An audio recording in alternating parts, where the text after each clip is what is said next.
எல்லாருக்கும் வணக்கம். இன்னைக்கு 2 ரொம்ப முக்கியமான விஷயத்தை பற்றி தான் பேச போகிறோம். ஃபர்ஸ்ட், தமிழக கல்வித்துறை அமைச்சர் என்னதான் சொல்லியிருக்காரு 500 பள்ளிகளை கவர்மெண்ட் தத்து கொடுக்கறத பற்றி. அண்ட் நம்பர் 2, பாஜக மாநில கட்சித் தலைவர் அண்ணாமலை அவர்கள் என்னென்ன குற்றச்சாட்டுலாம் வச்சிருக்காருங்க தான் பார்க்க போகிறோம். ஸோ வாங்க வீடியோக்குள்ள போகலாம். நம்பர் 1, மாண்புமிகு தமிழக பள்ளி கல்வித்துறை அமைச்சர் அன்பில் மகேஷ் அவர்கள், நாங்கள் அரசு பள்ளியை தத்து கொடுக்கவோ தாரை பார்த்து கொடுக்க போகிறதோ கிடையாது. ஒரு அமைச்சர் ஒரு நிகழ்ச்சியில் பங்கெடுத்தா அதை பற்றி என்ன நடந்துச்சு அப்படின்னு சொல்லிட்டு கண்டிப்பாக பத்திரிக்கையில் வரும். பத்திரிக்கை சொல்கிறத இதுதான் ஒன்று அப்படின்னு சொல்லிட்டு அதை படிக்கிற மக்கள் நம்புவாங்க. அதனால் ஒரு விஷயம் நடந்துச்சுன்னா நாங்கள் இதை தான் சொன்னோமா, இந்த மாதிரி ஏதாவது தீர்மானம் நடந்துச்சா அப்படிங்கிறத ஒரு தடவைக்கு 2 தடவை ஆராய்ஞ்சு அதுக்கப்புறம் தான் பத்திரிக்கையில் வெளிவிடணும். நம்ம தமிழக முதலமைச்சர் அவர்கள் 5 லட்சம் கொடுத்து நம்ம ஸ்கூல் நம்ம ஒரு பள்ளித்திட்டத்தை ஆரம்பிச்சிருக்காரு. அதுக்கு சிஎஸ்ஆர் மூலமாக நிறைய ஃபண்டு வந்திருக்கு. குறிப்பாக 504 கோடி ஃபண்ட் வந்திருக்கு. அந்த ஃபண்டில் 350 கோடியை முக்கியமான பணிக்கு நாங்கள் செலவு பண்ணிகிட்ருக்கோம். அந்த திட்டத்துக்கு ப்ரைவேட் ஸ்கூல் அசோசியேஷனும் நாங்களும் உதவி பண்ணுறோம், நாங்களும் சிஎஸ்ஆர் ஃபண்ட் கொடுக்குறோம் அப்படின்னு சொன்னாங்க. நான் அதுக்கு நன்றி தான் தெரிவித்தேன். இதுதான் நடந்துச்சு. ஆனால் இதை தவறாக புரிஞ்சுக்கிட்டு நிறைய பேர் இதை கண்டனமும் தெரிவித்தாங்க. ஒரு விஷயம் எது உண்மை அப்படின்னு தீர விசாரிக்காமல் அதை பற்றி பேசுறது ரொம்ப தப்பு. இதனால் நாங்கள் நிறைய நல்ல திட்டங்களை கொண்டு வர செயல்பட்டுருக்கோம் புதுசாக. ஆனால் இந்த மாதிரி விஷயம்லாம் கேட்கும்போது எங்கள் பணியை அயற்சி அடைய வைக்குது. எங்களோட கல்வித்துறை சார்பில் இருக்க துறைகள் ரொம்பவும் மன வருத்தத்துக்கு உள்ளாகிறாங்க. எங்களை நீங்கள் ஊக்குவிக்கணும், மேலும் மேலும் இந்த மாதிரி நிறைய சிறப்பு திட்டங்கள் கொண்டு வரணும்னு. ஆனால் நீங்கள் அயற்சி அடைய வைக்கிறீங்க. எங்கள் திட்டத்தில் இருக்க உறுப்பினர்கள்லாம் ரொம்ப மன கஷ்டத்தில் இருக்காங்க. இதை நீங்கள் அது மட்டும் கிடையாது, ப்ரைவேட் ஸ்கூல் அசோசியேஷனும் இதை பற்றி விளக்கமும் கொடுத்தாங்க. அதுக்கப்புறமும் திரும்ப திரும்ப இதை பற்றி பேசுகிறது உண்மையிலே ரொம்ப கண்டனத்துக்குரியது. இதை நான் வன்மையாக கண்டிக்கிறேன் அப்படின்னு சொல்லியிருப்பார். அது மட்டும் கிடையாது, மாண்புமிகு தமிழக முதலமைச்சர் எஸ்எஸ்ஏ அதுக்கும் நிறைய நிதி வருது. ஆனால் எங்களோட கொள்கையை விட்டுட்டு அந்த நிதியை வாங்கக்கூடாதுங்கிற ஒரே காரணத்துக்காக நாங்களே மாநிலமே 500 கோடி கொடுத்து செலவு பண்ணி டீச்சர்ஸ்க்காக இருக்கட்டும், ஆசிரியர்களாக இருக்கட்டும், பணியாளர்களாக இருக்கட்டும், நாங்கள் சம்பளம் கொடுத்துட்ருக்கோம். அதாவது நிதி பற்றாக்குறைங்கிற ஒரு காரணம் காட்டி எந்த ஒரு அரசு பள்ளி கல்வி மாணவர்களும் அவங்களோட எஜுகேஷன் தடைப்படக்கூடாதுங்கிறது தான் தமிழக முதலோட முதல் கோரிக்கையே. அதனால நாங்கள் அரசு பள்ளியை தத்து கொடுக்கவோ தாரை பார்த்து கொடுக்கவோ கிடையாது. அரசு பள்ளி குழந்தைங்க எங்களோட பிள்ளைங்க, எங்கள் பிள்ளைங்களை நாங்கள் வளர்ப்போமே தவிர யாருக்கும் தத்து கொடுக்க மாட்டோம்னு சொல்லியிருக்காரு. நம்பர் 2, பாஜக மாநில கட்சி தலைவர் அண்ணாமலை அவர்கள் என்ன சொல்லியிருப்பார், அதாவது நிறைய குற்றச்சாட்டு வச்சிருப்பாரு. அதில் முக்கியமாக ஃபர்ஸ்ட் 3 விஷயம் பேசியிருப்பார். அதில் முதல் விஷயம், நம்ம தமிழக முதல்வர் அவர்கள் பசுமை தமிழகம் சொல்கிறாரு. ஆனால் national crime record bureau NCBR ஏகப்பட்ட கிரைம் ரேட்டை கொடுத்துருக்கு. அதாவது NCBR அப்படின்னு பார்த்தீங்க அப்படின்னா இந்தியாவில் இருக்கக்கூடிய ஒரு முழுக்க உள்ளது. அதாவது ஒவ்வொரு ஸ்டேட்லேயும் என்னென்ன க்ரைம் நடக்குது, அதாவது இந்த ஆட்சியில் இந்த வருஷத்தில் என்னென்ன க்ரைம் நடக்குது அப்படின்னு சொல்லிட்டு ஒரு ரெஜிஸ்டர் மாதிரி போட்டு வச்சு அதை ஒரு அறிக்கையாக வெளியிடுவாங்க. அதுதான் NCBR. இதில் அதாவது திமுக அரசு ஆட்சிக்கு வந்ததுக்கப்புறம் குற்றங்கள் பார்த்தீங்கன்னா மகளிருக்கு எதிரான குற்றங்கள் 2.29% அதிகரிச்சிருக்கு. அதுலேயும் குறிப்பாக கற்பழிப்பு குற்றங்கள் பார்த்தீங்கன்னா 31.9% அதிகரிச்சிருக்கு. அது மட்டும் கிடையாது, குழந்தைகளுக்கு எதிரான குற்றம் 2021 44,065 இருந்துச்சு. 2024 49,068, கிட்டத்தட்ட 8 புள்ளி அதிகரிச்சிருக்கு. அது மட்டும் கிடையாது, 2024 குழந்தைகள் திருமணம் 2023 விட அதிக பர்சன்டேஜில் இருக்குது, 51% அதிகமாக இருக்குது அப்படின்னு சொல்லியிருப்பாரு. So national crime record bureau கொடுத்த ஸ்டேட்மெண்ட் படி இது வந்துட்டு தமிழக அரசு மறுக்கலாம், ஆனால் எஃப்ஐஆரில் அவங்க பதிவு பண்ண கேஸ்லேருந்து தான் இது வந்திருக்கு அப்படின்னு சொல்லியிருப்பாரு. அது மட்டும் கிடையாது, இப்போ என்ன பண்ணுறாங்க அப்படின்னா தமிழகத்தில், அதாவது இந்தியாவிலேயே எந்த ஒரு மாநிலத்தில் நடக்காத விஷயம் தமிழ்நாட்டில் நடக்குது. என்னென்னு பார்த்தீங்கன்னா நேஷனல் கிரைம் ரெக்கார்ட் பியூரோ அப்படிங்கிறது எஃப்ஐஆரில் என்னென்ன கேஸ் பதிவாயிருக்கோ அதை ரெஜிஸ்டர் பண்ணி தான் அவங்க இவ்வளோ கிரைம் ரேட் அப்படின்னு சொல்லிட்டு ஒரு அறிக்கை வெளியிடுவாங்க. பட் இப்போ தமிழ்நாட்டில் எஃப்ஐஆரை ஒழுங்காக ரெஜிஸ்டர் பண்ண மாட்டாங்க. பிகாஸ் என்சிபிஆரில் ரெக்கார்ட் ஆகிடும், அதுக்கப்புறம் நாங்களாம் பத்திரிகையை சந்திச்சு இந்த மாதிரி இப்படி பண்ணிட்டாங்க அப்படி பண்ணாங்க சொல்லுவோம், மீடியா கேட்கும் கேள்வி, அதனாலேயே ஒழுங்காக எஃப்ஐஆர் ப்ராப்பராக ரெஜிஸ்டர் பண்ண மாட்டாங்க. ஏதாவது கேஸ் வந்தால் கூட பஞ்சாயத்து பண்ணி அனுப்பிடுறாங்க. முக்கியமாக இப்போ ரீசெண்டாக சென்னையில் ஐநாவரத்தில் மனநல பாதிக்கப்பட்ட ஒரு பெண்ணை எல்லாரும் சேர்ந்து வன்கொடுமை பண்ணியிருக்காங்க. அதுக்கு போலீஸ் அவங்கள கூப்பிட்டு பஞ்சாயத்து பண்ணி அனுப்பிடுச்சு. அண்ட் அது மட்டும் கிடையாது, சென்னையில் அண்ணா நகரில் 10 வயசு பொண்ணுக்கு இந்த மாதிரி ஒரு விஷயம் நடந்துச்சு. அதுக்கு சண்டை போடுறதுக்கு அப்புறம் தான் கேஸே ரெஜிஸ்டர் பண்ணாங்க. அதே மாதிரி திருநெல்வேலி இந்த மாதிரி ஒரு விஷயம் நடக்குது.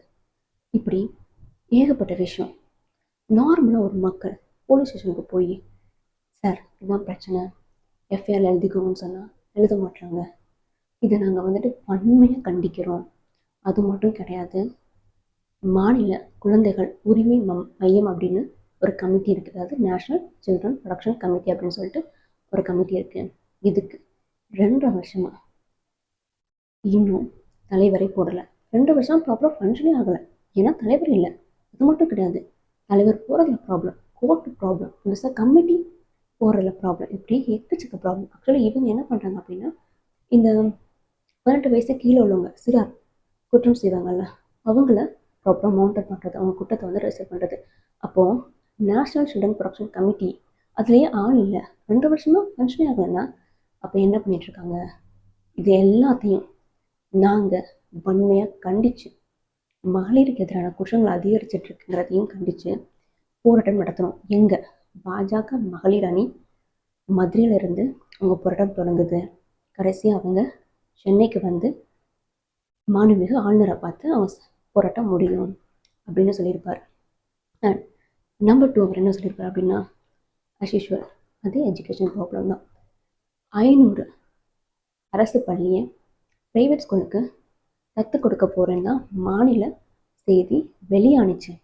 ஆனால் இப்போ அவங்க அந்த மாதிரிலாம் கிடையாது, நாங்கள் தத்தெல்லாம் கொடுக்கல, நாங்கள் எடுத்து ஹெல்ப் பண்ணுறதா தான் இருந்தோம்னு சொல்கிறாங்க. ஓகே, உங்கள் லாஜிக் படியே இருக்கட்டும். நான் கேட்குறேன், ப்ரைவேட் ஸ்கூலில் இப்போ ப்ரைவேட் அசோசியேஷனோட ஹெட்டாக இருக்கார் யார் பார்த்தீங்க அப்படின்னா பிகி அரசகுமரன். அவர் இதுக்கு முன்னாடி பிஜேபியில் இருந்தவர், இப்போ திமுகவில் செய்தி தொடர்பாக இருக்கார். இவர் ப்ரைவேட் அசோசியேஷன் மூலமாக சிஎஸ்ஆர் ஃபண்டு கொடுக்குன்னு சொல்கிறாங்க. கவர்மெண்ட்டுக்கு ஆல்ரெடி கல்வி பட்ஜெட் அப்படின்னு சொல்லிட்டு 44,062 கோடி இருக்குது. அது மட்டும் கிடையாது, அவங்க தேர்தல் வாக்குறுதியாக 10 லட்சம் சிதிலமடைந்த அரசு பள்ளியை புதுப்பிக்க போகிறோம்னு சொன்னாங்க.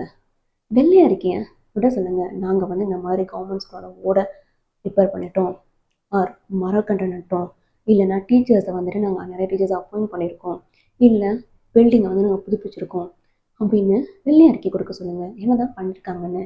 அவங்க ஆட்சிக்கு வந்து ஒன்றுமே பண்ண மாட்டேங்கிறாங்க. ஆனால் திமுக கட்சி நடத்துகிற விழாவுக்கு போய் ஒரு விஷயம் சொல்லிட்டு இப்போ ப்ராப்ளம்னு வந்ததும் அப்படி இல்லை, நாங்கள் அப்படி சொல்லலைன்னு சொல்கிறாங்க. சரி, சிஎஸ்ஆர் ஃபண்டை ப்ரைவேட் அசோசியேஷன் கொடுக்குதுன்னு வச்சுக்கலாம். ப்ரைவேட்டுக்கு எங்கேருந்து ஃபீஸ் வருது? அதாவது ப்ரைவேட்டில் படிக்கிற மாணவர்கள், மிடில் கிளாஸ் ஸ்டூடெண்ட்ஸ், உங்களோட பேரண்ட்ஸ் கொடுக்குற ஃபீஸ்லேருந்து அவங்க கொடுக்குறாங்க. ப்ரைவேட் அசோசியேஷனுங்கிறது என்ன ஒரு கார்ப்பரேட் கம்பெனியா சிஎஸ்ஆர் ஃபண்ட் கொடுக்குறதுக்கு? டிசிஎஸ்ஸாக இருக்கட்டும், அதானியாக இருக்கட்டும், ரிலையன்ஸாக இருக்கட்டும், அவங்ககிட்ட நிறைய காசு இருக்குது, அவங்க மக்களுக்கு ஹெல்ப் பண்ணுறாங்க. ப்ரைவேட் அசோசியேஷன் காசு எங்கேருந்து வருது? ஸ்டூடெண்ட்ஸ் கொடுக்குற ஃபீஸ்லேருந்து தானே. அதை நீங்கள் கவர்மெண்ட்டுக்கு கொடுக்கறதுக்கு பதிலாக கவர்மெண்ட் அவங்க வேலையை அவங்க பார்ப்பாங்க, ஏன்னா அவங்ககிட்ட ஃபண்ட் இருக்குது. நீங்கள் ஸ்கூல் ஃபீஸை கம்மி பண்ணலாமே, ப்ரைவேட் ஸ்கூல் ஃபீஸை கம்மி பண்ணுங்க, அப்போ இன்னும் நிறைய மிடில் கிளாஸ் பீப்புள் படிப்பாங்க அப்படின்னு சொல்லியிருப்பார். அது மட்டும் கிடையாது, அரசுக்கு மன்னனா வீட்டில் பணம் காய்க்கிற மரமாக இருக்குது, கையை தட்டணும்னா பணமல் வந்து கொட்டுறதுக்கு அப்படின்னு கேள்வி எழுப்பியிருப்பார். ஓகே, நம்பர் 2 முடிஞ்சிருச்சு. நம்பர் 3 என்ன சொல்லியிருப்பார் அப்படின்னு பார்த்தீங்கன்னா, நம்ம மாண்புமிகு பிரதமர் மோடி அவர்கள் இப்போ ரீசெண்டாக நியூ இயர் பிறந்ததுக்கப்புறம் ஒரு கேபினட் மீட்டிங், அதாவது முக்கியமாக முழுக்க விவசாயிகளுக்கான நலத்திட்டங்கள், க்ராப் இன்சூரன்ஸாக இருக்கட்டும், ஃபர்டிலைசராக இருக்கட்டும், இந்த மாதிரி முழுக்க விவசாயத்தோட நலத்திட்டத்துக்காக ஒரு கேபினட் மீட்டிங் கூட்டியிருக்காரு அப்படின்னு சொல்லி முடிச்சிருப்பார். அது மட்டும் கிடையாது, இதுக்கு பத்திரிகையாளர் சைட்லேருந்து கேள்விகளும் எழும்பியிருக்கும், அதுக்கு அவர் பதிலும் கொடுத்துருப்பார். ஸோ என்னென்ன அப்படிங்கிறத அதையும் இந்த வீடியோவில் பார்க்கலாம். ஃபர்ஸ்ட், நீங்கள் இந்த மாதிரி சவுக்கால் அடிச்சுக்கிட்டீங்க, செப்பல் போட மாதிரி ரெசல்யூஷன் எடுத்திருக்கீங்க, அதை பற்றி கேட்கும்போது அவர் சொல்லுவார், மகாத்மா காந்திஜி அவர்கள் போராட்டம் நடத்தினார், சவுத் ஆஃப்ரிக்காவுக்கு எதிராக காசை பேர்ன் பண்ணுவார், பேப்பரை பேர்ன் பண்ணுவார், நான் அவரோட கால் நகை தூசிக்கு சமம், நான் பண்ணுறது திமுக அரசுக்கு வேணால் கேலி கூத்தாக இருக்கலாம், ஆனால் நான் சவுக்கால் அடிக்கிறது ஒன்றும் புதுசு கிடையாது. அதாவது காலங்காலமாக நம்ம கிராமத்துலலாம் பார்த்தீங்கன்னா ஊர் திருவிழாவில் இந்த மாதிரிலாம் பண்ணுவாங்க, என்னோட தாத்தா பண்ணார், என்னோட அப்பா பண்ணார், இப்போ நான் பர்சனலாக பண்ணுறது வேறு. ஆனால் இப்போ நான் மக்களுக்காக எல்லாரும் இருக்க பொது வழியில் வந்து பண்ணுறேன், நான் இன்னமும் இது மாதிரி நிறைய போராட்டம் பண்ணுவேன், இந்த மாதிரி சவுக்கடிச்சுப்பேன். கருப்பண்ணசாமி வழிபடுறவங்களா இருக்கட்டும், காவல் தெய்வம் அதாவது முருகப்பெருமானை வழிபடுறவங்களா இருக்கட்டும், இவங்க எல்லாருக்குமே தெரியும் இந்த சவுக்கால் அடி போராட்டங்கிறது. இது வந்துட்டு சத்தியகிரக போராட்டம் மாதிரி தான். இப்போ திமுக அரசுக்கு இதை பற்றி தெரியாது. 2026 எலெக்ஷன் அப்போ ஓட் கவுண்ட் என்னும் போது அவங்களுக்கு புரியும் இதை பற்றி. இப்போ நார்மலாக ஒரு middle class family husband wife உட்காந்து சாப்பிட்டுட்டு இருக்காங்க டிவி பார்த்துட்டு, அப்போ நான் சவுக்கால் அடிக்கிற வீடியோ பார்த்துட்டு இவர் எதுக்கு சவுக்கால் அடிச்சுக்கிறாரு, என்ன நடந்துச்சு அப்படின்னு அவங்க நினைப்பாங்க, என்ன நடந்துச்சுன்னு பார்ப்பாங்க. அதுக்காண்டி தான் 4 பேருக்கு இந்த விஷயம் போகும், மக்கள் கேள்வி கேட்பாங்க, இதுதான் என்னோட போராட்டத்தை நோக்கம் அப்படின்னு சொல்லியிருப்பாரு. அண்ட் நான் செப்பல் போடாமல் போனனால நம்ம ரோடு எப்படி இருக்குன்னு எனக்கு தெரியுது, எவ்வளோ கல் முள் கண்ணாடி துண்டுகளாக இருக்கிறத பார்க்க முடியுது. அது மட்டும் இல்லாமல் பாத்ரூம் எந்த அளவுக்கு க்ளீனாக இல்லாமல் இருக்குங்கிறதையும் இப்போ என்னால் தெரிஞ்சுக்க முடியுது. நான் வந்துட்டு காலனி அணிய மாட்டேன் அப்படின்னு சொல்லியிருப்பார். அண்ட் 1000 ரூபாய் பொங்கல் பரிசை பற்றி கேட்கும்போது இது வந்துட்டு இன்றைக்கு நேற்று கிடையாது, காலங்காலமாக நடந்துட்டு இருக்க ஒரு விஷயம்தான். காலங்காலம், அதாவது பட்ஜெட் தாக்கல் செய்யும்போது ஃபினான்ஸ் மினிஸ்டர் தங்கம் தென்னரசன் என்ன பண்ணிட்டு இருந்தாரு, அவர் லெஜிஸ்லேட்டிவ் அசம்பிளியில் பட்ஜெட் கொடுக்கும்போது நம்பரை மறந்துட்டாரா, இதுக்குன்னு ப்ராப்பராக இந்த பட்ஜெட் இவ்வளோன்னு ஒதுக்கிடணும், ஆனால் அவங்கக்கிட்ட இல்லை அப்படின்னா அது என்ன பிரச்சனை. இதே மாதிரி போன வருஷமாக கொடுக்க மாட்டேன்னு சொன்னாங்க, போராட்டம் நடத்தி கடைசியில் கொடுத்துட்டாங்க. இப்போவும் அதே தான் பண்ணுறாங்க. நாங்கள் விட போகிறது கிடையாது, எங்களோட கட்சி விவசாயிகளாக இருக்கட்டும், எங்களோட கட்சி வழக்கறிஞர்களாக இருக்கட்டும், நாங்கள் போராட்டம் பண்ணுவோம், கொடுக்குற வரைக்கும் விட மாட்டோம்னு சொல்லியிருப்பார். அண்ட் அது மட்டும் கிடையாது, அண்ணா யூனிவர்சிட்டி இஷ்யூ நம்மளுக்கு தெரியும். ஞானசேகரன், நானே ஒரு வீடியோவில் பேசியிருப்பேன், அவர் ஒரு ஹபிச்சுவல் அஃபண்டர், அதாவது திரும்ப ஒரே குற்றத்தை செய்கிற ஒரு குற்றவாளி. ஒரு குற்றவாளியை, கிரிமினலை நீங்கள் எப்படி பிடிக்காம விட்டீங்க, நீங்கள் அப்போவே அந்த கிரிமினலை ப்ராப்பராக ரெஜிஸ்டர் பண்ணியிருந்தீங்கன்னா, அதாவது ரவுடி ரெஜிஸ்டர் ப்ராப்பராக மெயின்டைன் பண்ணியிருந்தீங்கன்னா இந்த குற்றமே நடந்திருக்காது.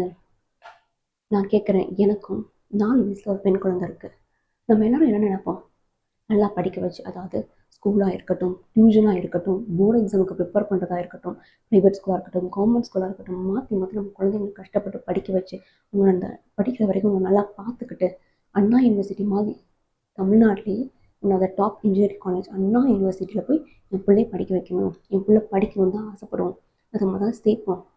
அப்படி சேர்த்து என்ன நடந்துச்சு, அண்ணா யூனிவர்சிட்டி கேம்பஸ்க்குள்ளே இஷ்யூ நடந்திருக்கு.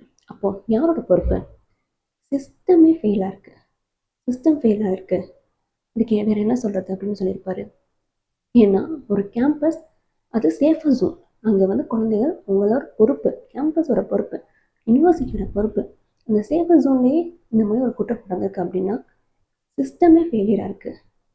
அது மட்டும் கிடையாது, நம்ம துணை முதலமைச்சர் அவர்கள் உதயநிதி ஸ்டாலின் அமைச்சராகிறதுக்கு முன்னாடி அவர் தான் சிண்டிகேட் மெம்பராக இருந்தார். அண்ணா யூனிவர்சிட்டியோட syndicate member. Minutes of meeting release பண்ண சொல்லுங்கள். ஒரு சிண்டிகேட் மினிட்ஸ் ஆஃப் மீட்டிங் ஆச்சும் ரிலீஸ் பண்ண சொல்லுங்கள். இப்போ அவர் அமைச்சராக பதிவேற்றதுக்கப்புறம் அதே திமுக எம்எல்ஏ பரந்தாமன் தான் இருக்கார். சிண்டிகேட் மெம்பர் வந்து என்ன செய்கிறாங்க அப்படின்னு கேள்வி எழுப்பியிருப்பார். அது மட்டும் கிடையாது, ஞானசேகரன் திமுக கட்சியில் இல்லைன்னு நீங்கள் சொல்கிறீங்க, ஓகே. ஏன் சுப்பிரமணியன் அவர்கள் அண்ணா அவர்கள் விடு விடு விடுன்னு ஓடுவார். இப்போ பத்திரிக்கையை பார்த்தா அதை விட கிடுகிடுன்னு ஓடுறாரு. காரணம், அவர்கிட்ட நீங்கள் சாப்பிட்டு இருக்கும்போது பின்னாடி ஞானசேகரன் இருந்தாரே அப்படின்னு சொல்லிட்டு கேள்வி கேட்டுருவோங்கிறதுக்காண்டி. அது மட்டும் கிடையாது, பத்திரிக்கையும் நம்ம ஃபோட்டோ பார்க்குறோம், பவள விழாலையும் இருக்காங்க. என்ன நடக்குது அப்போ கேட்டால் இல்லைன்னு சொல்கிறீங்க. சரி, ஒரு குற்றவாளியை நீங்கள் ப்ராப்பராக மானிட்டர் பண்ணியிருக்கலாமே. ஒரு குற்றவாளி எப்படி கேம்பஸ்குள்ளே போய் குற்றம் செஞ்சான், நீங்கள் என்ன பண்ணிட்டு இருந்தீங்கன்னு கேள்வி கேட்டிருப்பார். இவ்வளோதான். ஸோ இந்த வீடியோ பார்க்குற எல்லாருக்கும் இப்போ நான் கேள்வி கேட்குறேன், நீங்கள் இதை பற்றி என்ன நினைக்கிறீங்க? ஒரு ஆளும் கட்சி இருந்துச்சுன்னா எதிர்கட்சி கண்டிப்பாக தேவை. பிகாஸ் எதிர்கட்சி இருந்தால் தான் ஒரு பயம் இருக்கும். ஐயோ நம்ம எதாவது தப்பு பண்ணிட்டோன்னா எதிர்கட்சி கேள்வி மேலே கேள்வி கேட்கும். நியூஸு, ப்ரெஸ்ஸு, மீடியா அப்படின்னு சொல்லிட்டு அவங்க இஷ்டத்துக்கு அவங்க பேச ஆரம்பிச்சிருப்பாங்க. அதுக்கப்புறம் நம்ம எலெக்ஷனில் நின்னா கூட இதையே திரும்ப திரும்ப சொல்லுவாங்க. ஒரு பயத்தில் இந்த மாதிரி விஷயம்லாம் செய்யக்கூடாது அப்படின்னு கண்டிப்பாக ஆள்ற கட்சி யோசிப்பாங்க. அப்படி இருக்கும்போது இந்த மாதிரி போராட்டம் பண்ணுறதுல தப்பு இருக்கா இல்லையா, கேள்வி கேட்குறதுல தப்பு இருக்கா இல்லையா, நியாயமான கேள்வியை கண்டிப்பாக நம்ம வரவேற்கலாம். அண்ட் அண்ணாமலை அவர்கள் உண்மையிலேயே வச்ச வாதத்தெல்லாம் பார்த்தீங்கன்னா கரெக்டாக தான் தோணுது. சிஎஸ்ஆர் ஃபண்டை ப்ரைவேட்டையும் கொடுக்கணும் கவர்மெண்ட்டுக்கு, அதுக்கு பதிலாக ஃபீஸை கம்மி பண்ணலாமே. அண்ணா யூனிவர்சிட்டியில் ஒரு சேஃபர் ஜோன், ஒரு கேம்பஸ்க்குள்ளே கூட்டம் நடந்திருக்கு. வெளியில் இல்லை, கேம்பஸ்க்குள்ளே வந்து ஒருத்தன் பண்ணியிருக்கான். இப்போ சிசிடிவி கேமராலேருந்து அவங்க ப்ராப்பராக மானிட்டர் பண்ணுறது, ப்ராப்பராக மெயின்டைன் பண்ணுறது, செக்யூரிட்டி எங்கே போனாங்க? இந்த மாதிரி ஏகப்பட்ட கேள்வி இருக்குது. இந்த மாதிரி இல்லாமல் இருந்துச்சுன்னா தப்பு நடந்திருக்காது அப்படிங்கிற மாதிரியும் நம்மளுக்கு கேட்க தோணுது. பிஜேபி கட்சி மட்டும் கிடையாது, எடப்பாடி அவர்களாக இருக்கட்டும், நம்ம விஜயா இருக்கட்டும், எல்லாருமே வந்துட்டு இதில் வந்துட்டு அவங்க கருத்து நியாயத்தை சொல்லியிருப்பாங்க. சீமான் சார் இருக்கட்டும், எல்லாருமே சொல்லியிருப்பாங்க. அண்ட் அண்ணாமலை அவர்கள் இதுக்கு நான் உண்மையிலேயே வரவேற்கிறேன். ஏன்னா வந்துட்டு இது டெமோக்ரஸி, நம்ம வந்து இறங்கி இந்த மாதிரி போராட்டம் நடத்த தான் வேணும். அது மட்டும் கிடையாது, யாராவது அகெயின்ஸ்டாக, அதாவது கவர்மெண்ட்டுக்கு அகெயின்ஸ்டாக பஸ்ஸை கொளுத்துனாங்களா, போலீஸோட சட்டையை பிடிச்சாங்க இல்லையே. நான் இந்த விதத்தில் விஜயா இருக்கட்டும், எடப்பாடியாக இருக்கட்டும், அடலை மக்கள் கட்சியாக இருக்கட்டும், சீமானனாக இருக்கட்டும், எல்லாருக்கும் உண்மையிலேயே வாழ்த்து தான் தெரிவிக்கிறேன். இதை வந்து அவங்களும் வந்துட்டு போராடுறதுக்கு அப்படின்னு சொல்லியிருப்பாரு. ஸோ நான் லாஸ்ட்டாக ஒரே ஒரு விஷயம் மட்டும் சொல்லிக்கணும்னு ஆசைப்பட்றேன். என்ன அப்படின்னு பார்த்தீங்கன்னா, எனக்கு தெரிஞ்ச ஒரு ப்ரைவேட் யூனிவர்சிட்டி அங்கே ரூல்ஸ் எப்படி இருக்கும் தெரியுமா? 7 மணிக்கு மேலே ஹாஸ்டல் கேட்டை தாண்ட முடியாது. ஆக்சுவலி காலேஜுக்குள்ளே தான் ஹாஸ்டல் இருக்கும், ஆனால் ஹாஸ்டல் கேட்டை பூட்டிடுவாங்க. 7 மணிக்கு அப்புறம் திறக்கவே மாட்டாங்க. ஆனால் அது மட்டும் கிடையாது, நைட்டில் ஒரு அட்டண்டன்ஸும் எடுப்பாங்க, யார் யார் இல்லை என்ன அப்படின்ட்டு. ஸோ இந்த அளவுக்கு செக்யூரிட்டி இருக்கும். ஏன்னு யோசிச்சு பார்த்தீங்களா? ஏன்னா அது ஒரு ப்ரைவேட் யூனிவர்சிட்டினால. அப்போது அங்கே ஏதாவது ஒரு இஷ்யூ நடந்துச்சுன்னா அரசாங்கமே கேள்வி மேலே கேள்வி கேட்டு மீடியாவில் கிழிச்சு தொங்க விட்டுரும். அப்படி இருக்கும். அதனாலே அவங்க ப்ராப்பராக ஒரு விஷயம் மெயின்டைன் பண்ணுறாங்க. அப்போ கவர்மெண்ட் சைட் இன்னும் எவ்வளோ ப்ராப்பராக செக்யூரிட்டி இருக்கணும், எவ்வளோ ப்ராப்பராக மெயின்டைன் பண்ணணும். மற்ற காலேஜ்லாம் கிடையாது, one of the toppest college, அதுக்கே இந்த நிலைமைன்னா யோசிச்சு பாருங்கள். மக்கள் நம்ம குரல் கொடுக்கணும், கேள்வி கேட்கணும், அப்போ தான் எல்லாமே மாறும். நன்றி.